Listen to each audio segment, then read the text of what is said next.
Hi everybody, welcome back to my channel. This is Abby with Abby Reviews, and this is going to be my review and recap for the Real Housewives of Miami season 4 episode 2. I know I'm like an episode behind, so I'm trying to get caught up with all of the drama and foolishness that they got going on. But that exactly. Let's get into the foolishness and see what they got going on. Okay, so we jump right back into baby girl texting her stylist, her Judy, texting the man who was sleeping with her husband and seeing if he want to have a conversation with her so she can, I guess put it to bed finally. I guess I don't know. It's it's a lot. It's a lot. And they talk his peen did look big in her pants. So we'll see. We'll see what happens. Like that is traumatizing. Like your whole life was a lie because he was living a lie because he wasn't comfortable in his skin to live his life out loud, and then you brought me into the charade and like for real. We could have had a whole business arrangement. You could have had your pieces, I could have had my pieces, and we could have lived happily ever after. You know what? I'm gonna leave it alone. I'm gonna leave. All right, all right. Not Bravo Shade and Ray J about the OnlyFans. So Larsa was like, she was like, at first I was like, I don't think this is right for my brand, blah blah blah, and then she's like, I saw a lot of famous people doing it, and then they showed a article talking about all of the Kardashians exes unite on OnlyFans. I don't know why they showed Tigger making $7 million a month, Black China making $20 million a month, and then they put Ray J $0, and they put next to it Just Joint. Then y'all ain't had to. Y'all didn't have to do that. Y'all didn't have to put Ray J on there at all. But it just paid to be petty again. So Lisa and her husband are having dinner, and they see Larsa, and they're like, "Oh, Larsa's here," blah blah blah. Anyway, and then they get into this conversation about their infertility and all the stuff that they went through, and they separated, and he had an emotional affair, and she said she knows he's not. It wasn't physical because she has all the passwords to all of his things. I got two phones. Okay, I'm gonna leave that alone. It's his birthday. One, she doesn't know how old he is. That's an issue. Two, he just doesn't seem like he is as emotionally attached. She was like, "Honey, and we're gonna be together forever," and blah blah blah. And he like, "Yeah, I get it." He just doesn't. There's no matching of energies happening here, and I'm confused and concerned. But we're gonna see what happens. Okay, so we're back at Gertie's house, and she's talking about. We see her husband. We see their love story. He's a fireman, so he works 24 hours, and he's off 48 hours, and he works 24 hours. So their schedule is always rotating. She's always busy, especially when it's like the whatever event that she's planning. It's the weekend of that event, so she's bought heads first into that. So they got a lot going on. Them children's, they're just teenagers, and they're just so not like the 8-year-old.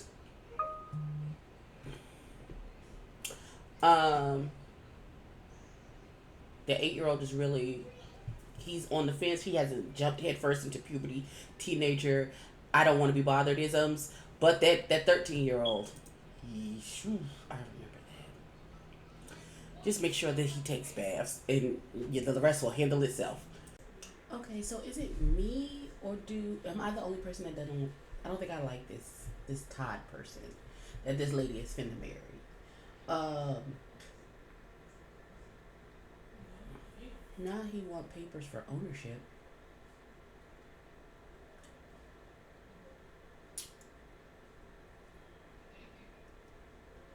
I want to know what was the altercation that happened. Her son used to work with him because he's a real estate person, and her son got his real estate license.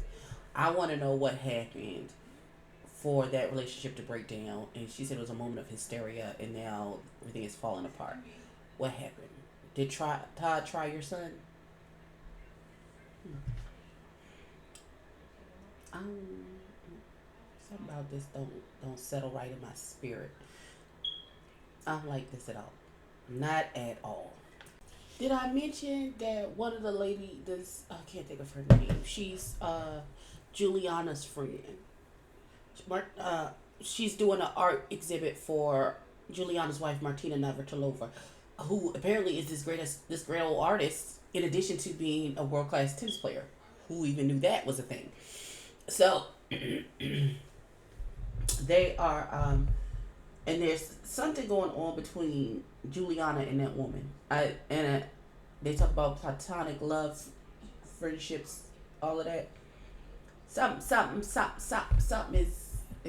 is I can't put my finger on it, but something is going on there, and they openly admit something is going on. But you,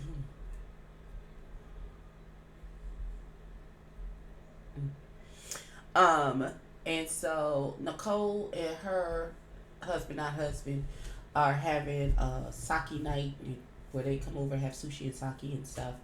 And they're inviting everybody, and he was like, "Oh, we're good friends with everybody, blah blah blah blah blah," and talk about introducing each other and what we're gonna say when they ask how long we've been married or together or whatever. And he was like, "Why would anyone ask if how long we've been together and if we're married and stuff? Because I introduce you as my wife." And she was like, "Yeah, but I don't introduce you as my husband. I introduce you as my partner." And he was like, "We just tell them that you are represented by counsel because he's an attorney. If they have any additional questions." I said, "Oh, good. Well, like if this is your life choice and you are happy with your life choice, why you feel like you feel anxiety about explaining whatever it is that you got going on to anybody else? Who the hell cares what they think about it? It is what it is. You don't live in this $40 million house with us and our kids."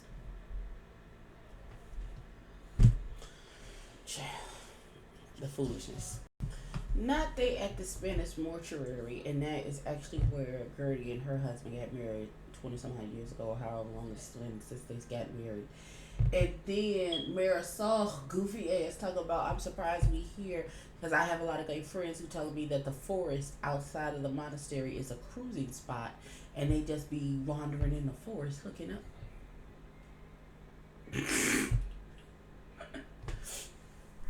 Not they in the forest hooking up outside the monastery. Fix it, God.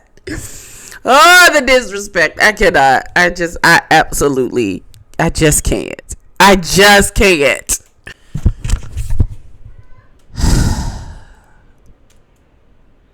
Okay, so the ladies meet at the monastery because it's being looked at as a venue for the wedding.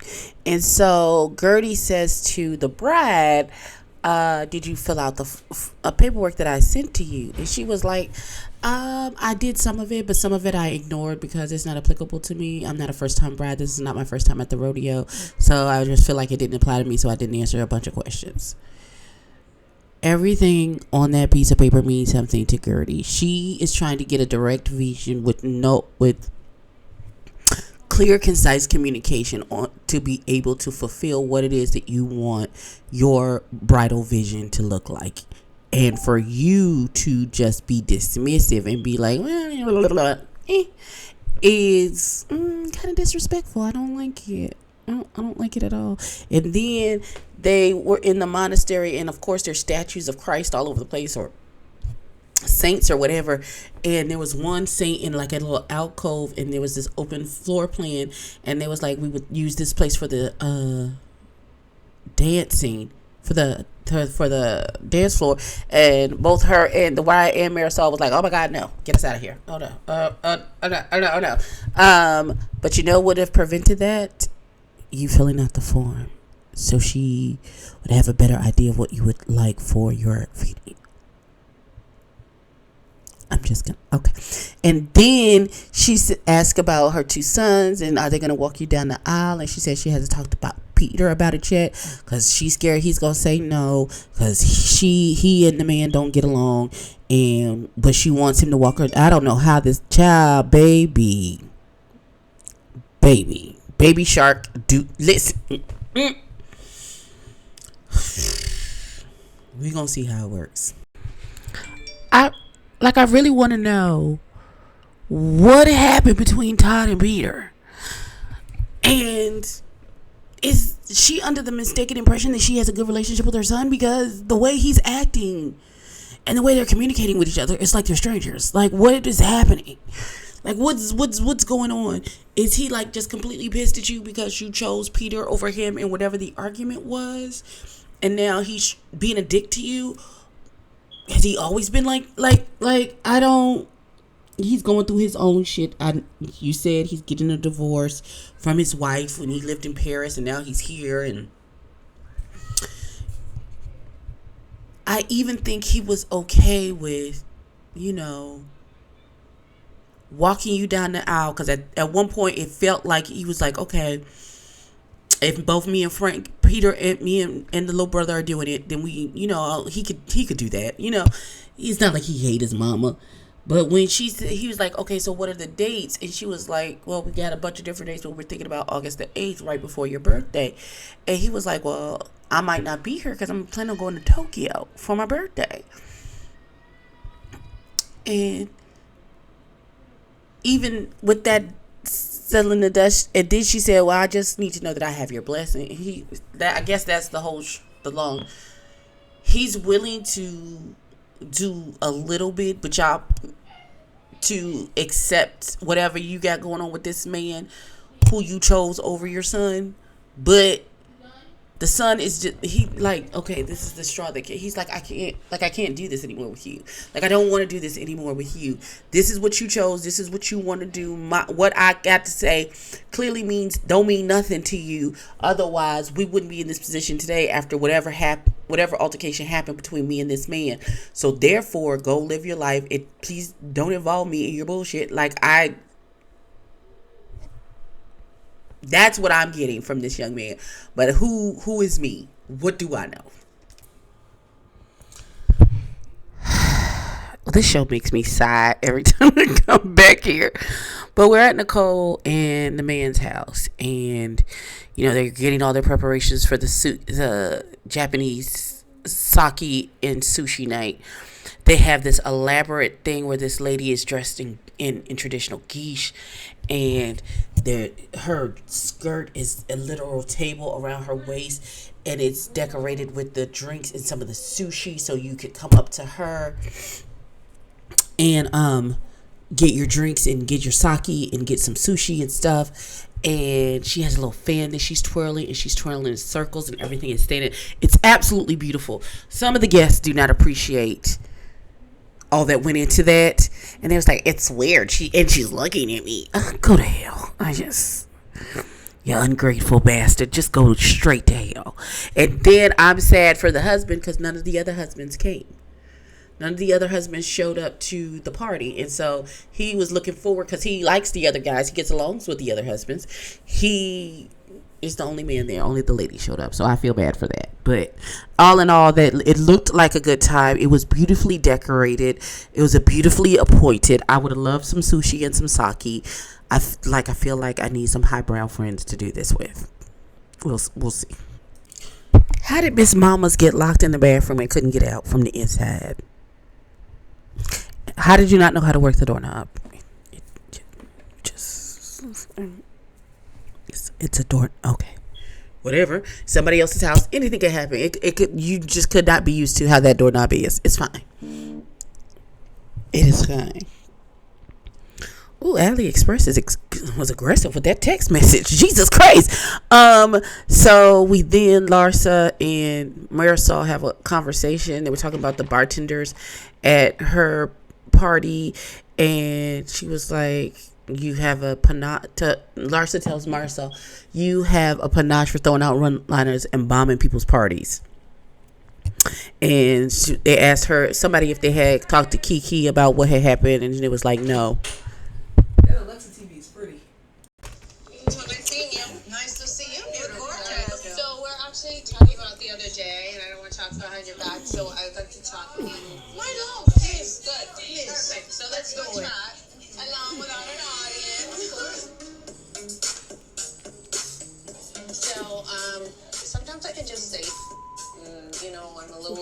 top sometimes, but it's not. I wasn't coming from a mean place. And just because you said something I didn't like doesn't mean I don't like you because of what you said. Right. So there's a big difference. But I really want to apologize for whatever I said that night. It came from a place where I'm really struggling with certain things right now. It literally just broke up my engagement.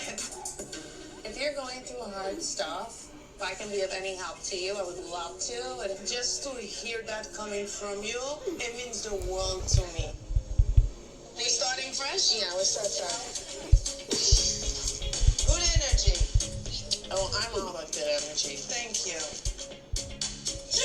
This is so hard. Your tablescape is beautiful. Did you do this? No, I worked all day yesterday. You're a doctor, and you know what? That's why I respect you even more. Thank Because you. you're a doctor, and I'm married to a doctor, and I know how the hours, crazy you guys are. This is stunning.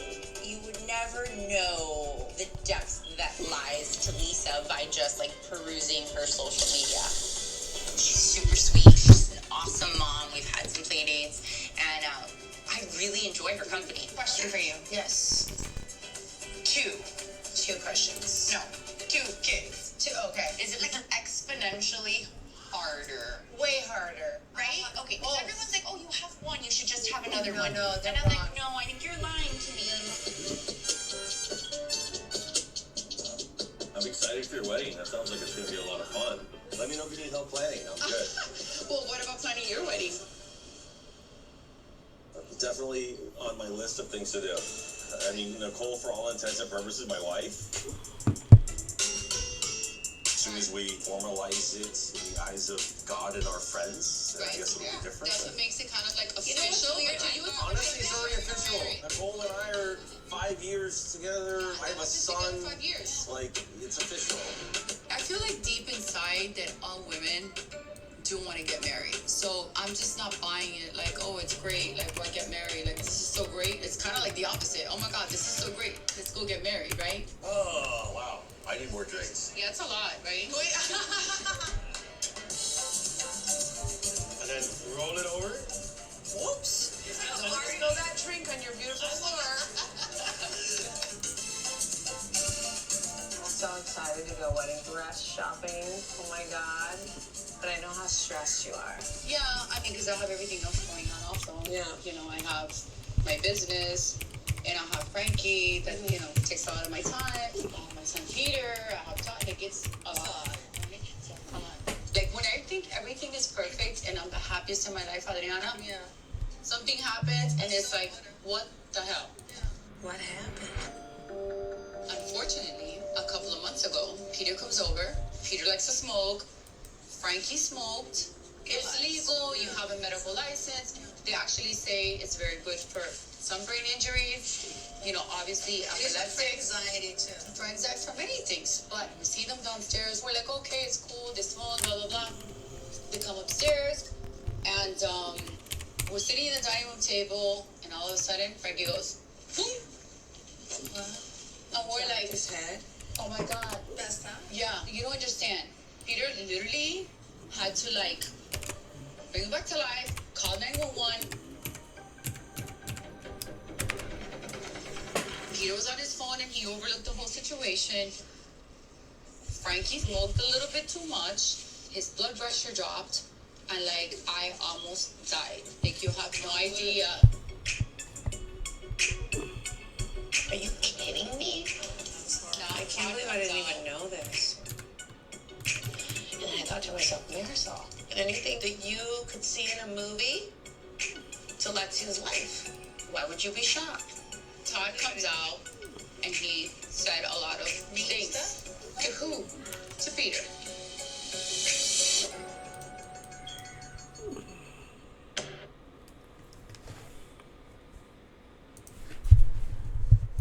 Kiki and Marisol have a conversation and they squash their beef. They're good. Now, let's get into baby girl who's getting married. And we find out that the son came over to the house and he was smoking. And the brother with a brain injury was smoking. which they have said that with some traumatic brain injuries, it actually assists with things. It's legal. They have a medical license, blah, blah, blah, all that good stuff. But apparently, whatever they were smoking, it was too much for the baby with the brain injury. He passed out or overdose. I don't know what happened. And they had to call, and then Peter had to come in and bring him back to life and call 911. And the brother's acting like it's no big deal, which he's been giving me those vibes the whole thing. And then Todd, rightfully so, went the fuck off. And now they don't get along. And that's how the episode ended, with a to be continued. From the way this story is going down, I think I'm Team Todd. Like, you have no concern for your brother and the fact that he almost died right now, and you just on your phone like it's all right and nothing and everything is okay and he's be fine. It's just a little weed. No, sir. That's not how that. Ooh, no. Couldn't me. I would have hit that little boy in his esophagus. Okay. Well, that was my review and recap for Real Housewives of Miami season 4 episode 2. Please like, comment, and subscribe. Tell a friend to tell a kid. I'm going to go order me some chocolate chip cookies from Crumble. I love y'all. Peace.